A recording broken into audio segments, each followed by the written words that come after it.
Rescue teams on the ground and in the air have been racing to save survivors and search for thousands of others who are now missing and feared dead in Japan. Experts say the combined earthquake and tsunami is the most traumatic humanitarian disaster that country has faced since World War II. So how does the country recover from this? Dr. David Grand is a trauma therapist and the developer of what is now known as Brainspotting. He also made the film Come Hell or High Water. It was all about the Katrina tragedy, somewhat 3 months later after it happened. You went down there and filmed and talked to folks about things. Look, let's talk about Japan and the traumatic images out of there. What do you think is happening to the people and how are they going to cope? Well, first of all, there are mega traumas, and this is a multiple mega trauma. Multiple mega. This is like 9/11, Katrina, Haiti, and 3 Mile Island all at the same time. So at this point, it's just basic survival, physical survival.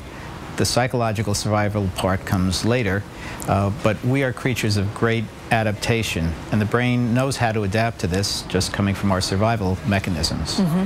I'm curious about this aspect of things, though, and it has not been lost on me that the order, the respect that's afforded by people in the Japanese culture, there wasn't mass panic, people going out in the street, there's not been any sort of looting, anything like that. Is there something about the Japanese psyche, if you will, that allows them to better handle this, or is there a suppression of emotion in something like this? How do you read that? Well, that's complex, because on the one hand, the communal nature of Asian societies prepares people better to handle situations together. On the other hand, emotions need to come up and be released. It's all about the brain, because trauma is registered and stored in the brain, and if it's not found or released, the symptoms will continue and grow, such as flashbacks and nightmares, hypervigilance. So how do you deal with that? What's the advice you can give to people?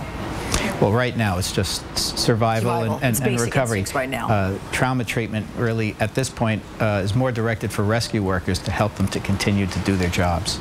Okay, but what about those people that have witnessed things, seen their livelihoods washed away, or worse, their loved ones, and they survive? I mean, talk about the flashbacks. That would haunt them, presumably, for the rest of their lives. Not necessarily, because we have advanced treatments for trauma now, such as brain spotting, that can literally find where the trauma is frozen in the brain and help the brain to process it and release it. How do you do that?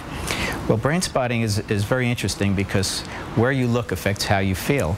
So when you have a person think about their trauma and you have them look to the left or the right or the middle or up or down, literally one eye position will resonate with that trauma. And if you have them continue to look at that spot, the brain will then focus on the trauma and actually unwind it and release it.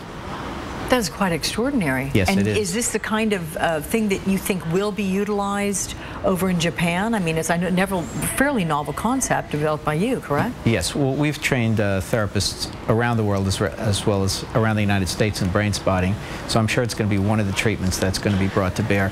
But keep in mind, trauma really emerges in the days, weeks, and months after the trauma, and years, in fact. Right now, people are in a state of trauma shock. So it's as they emerge from that the trauma treatment can really take hold. Dr. David Grand, though, interesting. Thank you very much for sharing your insights. Thanks.